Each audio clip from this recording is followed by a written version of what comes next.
Early morning at Bristol International Airport, and First Officer Paul Marshall from Wells arrives to prepare for his first flight of the day to Paris. It's the busiest time of the day in the crew room at British Airways, where pilots and first officers are busy with flight plans, weather charts and loading details. Next door, we've given them a dummy fuel 36. Right. Paul and his captain Mark are scheduled to fly 2 round trips to Paris Charles de Gaulle during the morning. But today there's a big problem facing them. The French refuellers are on strike. So ordinarily we would refuel in Paris, but because they're on strike we've got to take enough fuel to get to Paris and back, which causes problems because we've got a very high passenger load this morning. It means their Embraer jet will be very close to its maximum takeoff weight. So Paul and Mark have to work out their expected fuel consumption in the finest detail. So unrestricted on flat 9 takeoff 1. Have you got the figures all around? Not yet. Okay.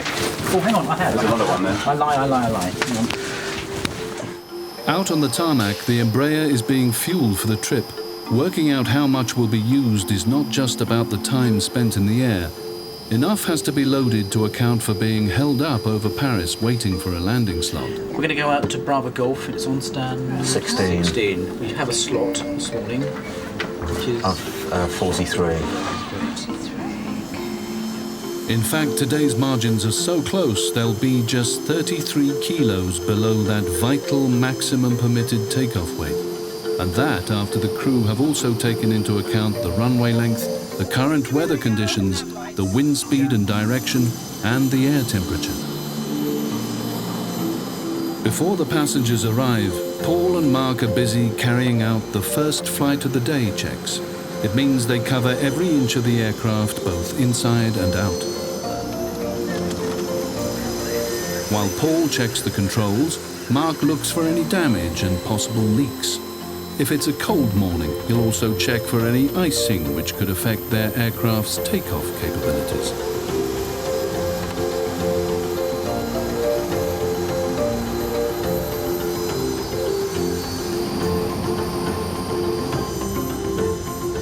But today, it's the fuel calculations that are vitally important.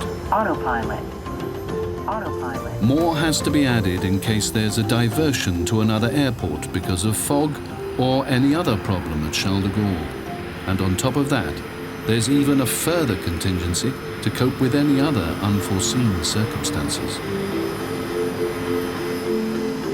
One of the big things is, as a crew, we're very keen to get off on time, and we do achieve that. And I have to say this because we're very proud of this at Bristol, but we are the most punctual base for British Airways in the UK, and 8 out of 10 of our flights depart on time.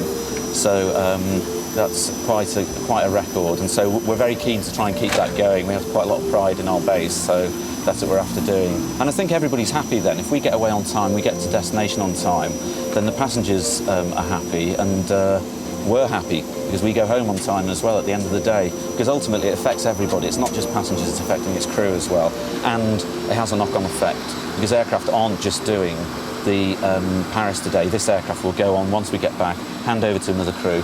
The aircraft will go on and do further sectors. So we want to keep the whole thing running as best we can. So kicking off this morning at 6 o'clock, our cunning plan is going to affect everybody else throughout the day. As it turns out, their calculations are spot on, and BA 4082 takes off perfectly on Bristol's runway 27 at a precisely calculated speed of 135 knots. Meanwhile, it's the start of another patrol for Airport Safety Officer Jim Calloway. Jim and his colleagues maintain a 24-hour, 7-day-a-week watch on the whole airport, from the perimeter fence to the tarmac. You can see the engineer's been working there, carrying out some service or maintenance work on it, and obviously there's been an oil leak or some oil spill. That's a hazard that we're going to control straight away. We'll apply some degreaser to that and get it sorted. Make a note of it in the book. As he's about to sort out the oil problem, Jim sees something. Right, in fact I have spotted a possible hazard here. I've just noticed that the aircraft is refuelling. The rules are you must have 2 sets of steps at the aircraft. And I'm just going to have a word with the refueler about it to make sure that, find out if he is still pumping fuel. If he is, he may have to stop until the rear cabin door is undone.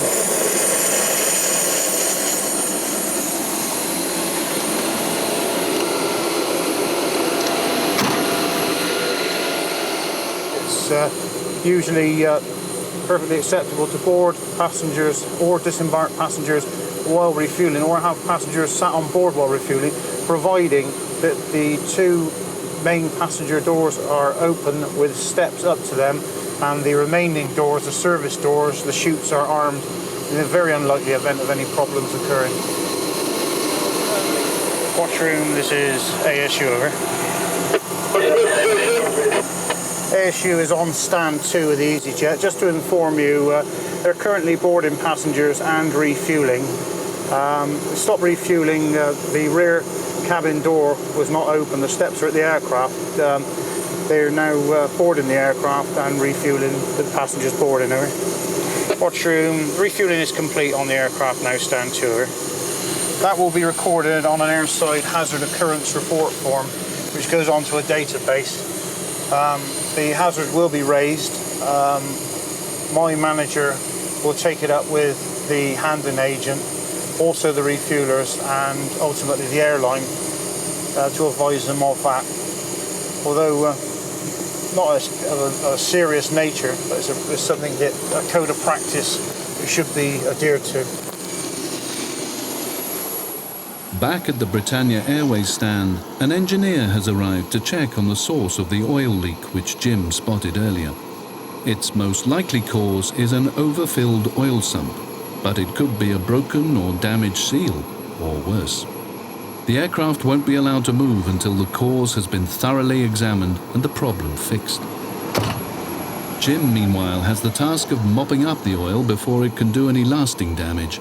Because the tarmac is such a busy and sensitive area, it has to be kept scrupulously clean at all times. A little look at that area there on the ground, reassessed it, and we have to soak up some of the oil.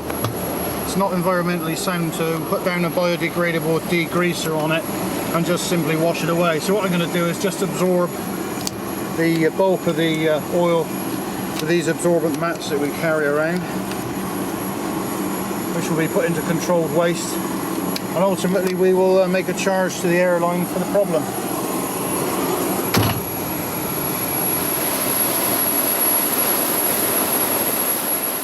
Watching, checking, and even cleaning up. It's all part of a day's work for the airport safety unit. Britannia Airways were later sent a bill for £100 to cover Jim's time and the materials. With the oil soaked up, the engineer is able to finish his work. Despite the problem, both plane and passengers were able to leave Bristol on time. The engineer has now completed his work on the aircraft, and now what he's probably going to do now is going to go up to the aircraft, onto the flight deck, to speak to the captain and first officer, tell him what he's done, and before that aircraft is released, they will have to sign a form in what they call the technical log for the aircraft. So it's not quite ready to go yet, not until everybody's satisfied.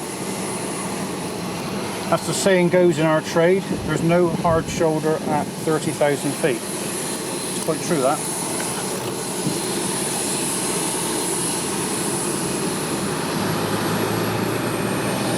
The guy there is doing his walk around. There's something else we look out for on the airside safety unit, how people are behaving, how they're going about their jobs. He's doing the correct job. He's just gone around, picked any small bits and pieces of FOD, which is foreign object debris, off the ground. Sometimes little pieces off of suitcases, sometimes baggage labels come adrift. And it's his job to check that the stand is clear prior to the aircraft engine start and push. So imagine it's like two very large vacuum cleaners going over the actual apron area. And one thing you don't want is bits and pieces of suitcase or baggage labels or any other debris that shouldn't be there. Barrier 2, like to cross runway 09 to the apron. You don't just find FOD on the aprons, you find foreign object debris on the airfield as well. This small amount of polythene here, ingested in an engine, could cause a compressor stall at a critical phase of takeoff. This particular aircraft that's taken off is a Boeing 737-300 series, and it's got CFM 56 engines on it. The engine, when it's at maximum thrust, on each of those fan blades is equivalent to 33 tons in weight. So there's a phenomenal amount of weight on those fan blades.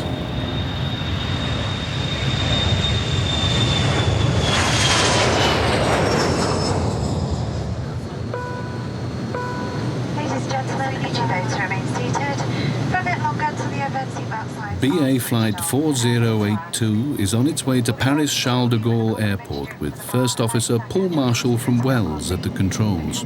It's always a great thrill when you're accelerating and you just break free of the cloud and you get a real sensation of speed, especially being up at the front, probably more so than you do in the back. So that's tremendous. And personally, I don't really lose that.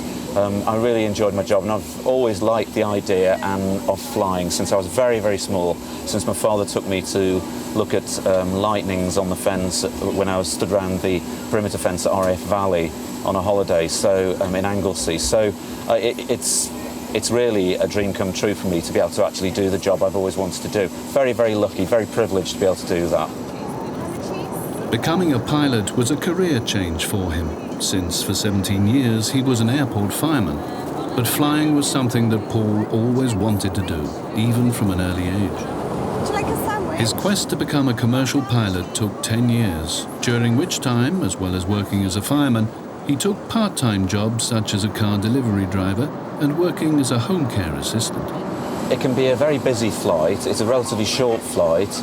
We go through very busy airspace, so the workload can be relatively high throughout the whole flight. So we have to work together as a team to achieve the sort of goal of getting the passengers in the aircraft to Paris on time. Paris is one of the busiest flights, not only for the crew up front, but also for the cabin crew, who have just half an hour at best to refuel the passengers.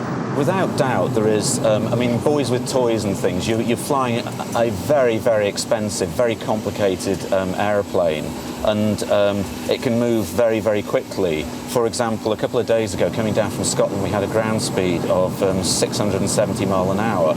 So that is really, really rocketing along. Learning to become a pilot under your own steam is a real labour of love, hard work and hard cash. Learning to fly and gain a commercial licence these days costs over £50,000. But Paul Marshall had a clear plan.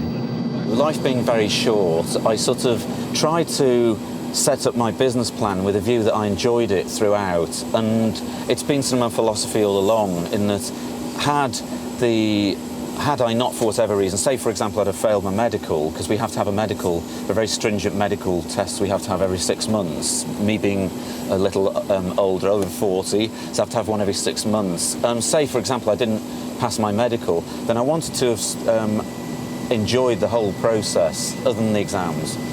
I don't think anyone enjoys exams. Just 45 minutes after takeoff from Bristol, Paul Marshall brings the Embraer jet into land at Paris Charles de Gaulle Airport.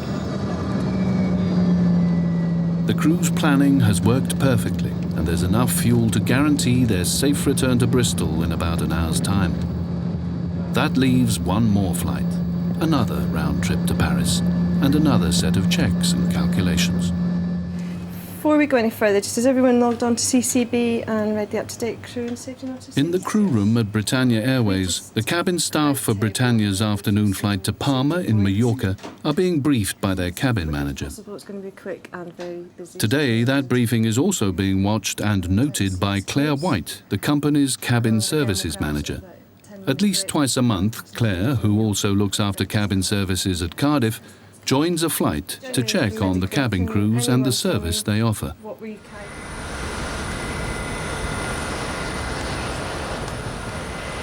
Today, Claire is looking for an efficient service as well as one that runs on time. Because this evening, she has another important appointment. Claire is a member of the City of Bristol Rowing Club, and in particular is part of the Ladies Rowing 8. Roll it down. With a regatta on the horizon, there's practice twice a week. Place.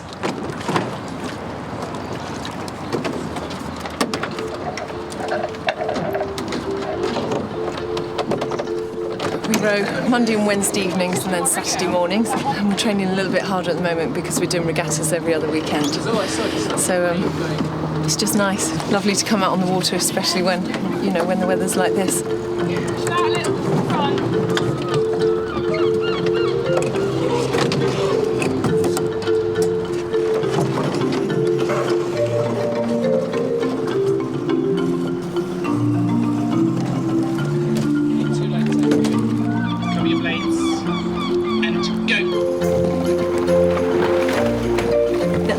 Because I'm responsible for Bristol and Cardiff, I work on my own a lot in the offices, and I do enjoy the company of coming down, the physical aspect, not so much the mental, even though there is a lot of that with it.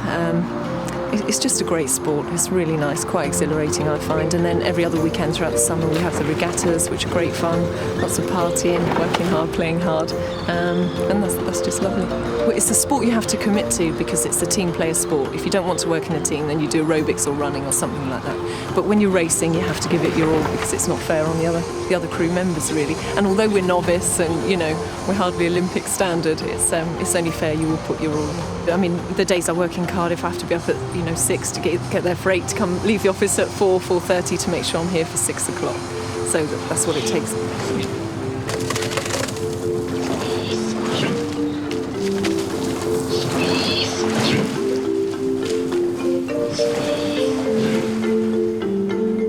Just to come out and be on the water is absolutely lovely. The girls are great. There's a really good social scene with it. So something I like doing. It's quite a mental sport, really. If you don't concentrate, the stroke goes wrong quite quickly. But it's more the physical, the keeping fit side of it, as well as the mental aspect. I have a lot of that at work. But just coming out and getting some fresh air in your lungs is really, really nice. Nights like this, it makes it all worthwhile.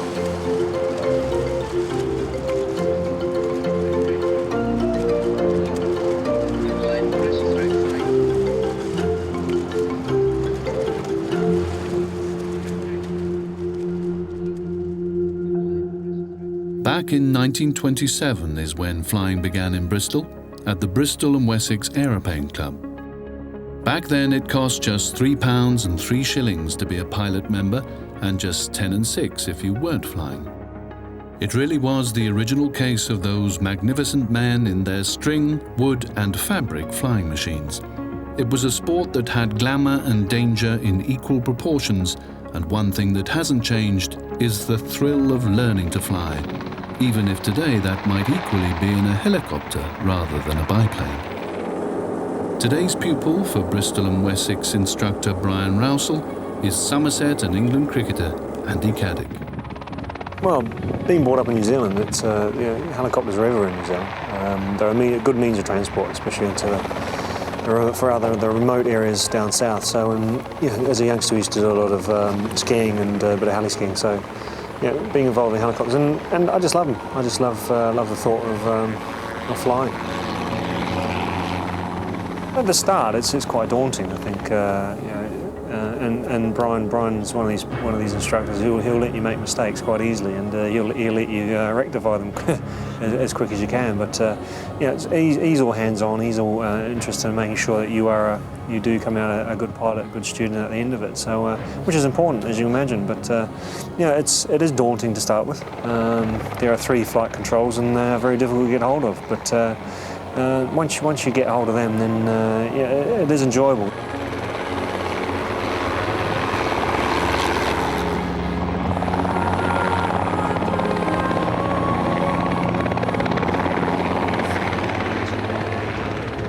There are things I will do, such as personal appearances, where I'll probably end up using the aircraft to get in and out, because at the end of the day, the road systems in England do tend to take a long time to be used. So yeah, the aircraft is a more practical means of doing so. It's another string to your bow. It's something that I've wanted to achieve, and I've achieved it. Now hopefully I'll be able to move on from it. That's better. That's what we should have been doing. The point I am now, which is about just under 60 hours now, so it's the point where you just fly the aircraft. You naturally want to go that way, you go that way. You're not actually thinking about what you have to do. And I think that's when you start to realise that you can fly aircraft, when you're actually looking for something outside the aircraft but still flying the aircraft forward. It's one of those catch-22 situations where prior to that period it was like, oh, hang on, what am I doing? What am I doing? Am I doing it correct? Am I doing it properly? Now it's sort of like, well, just fly it. So it's a means of, it's just like driving a car now. You just turn the corner now. You change gears. You don't even think about it. So the point now it's got to that. But I'm still learning, and you always will learn. I'm sure Brian, I think he's got 14,000 hours under him. I'm sure he's still learning of things and to do with flying. I hate them. Fixed wings I hate.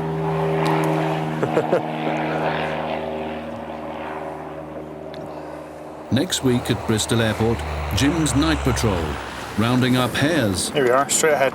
And a whole lot of rabbits. Watership down. And 1 million pieces of mail a night. The operations that see your letters arrive and depart from Bristol.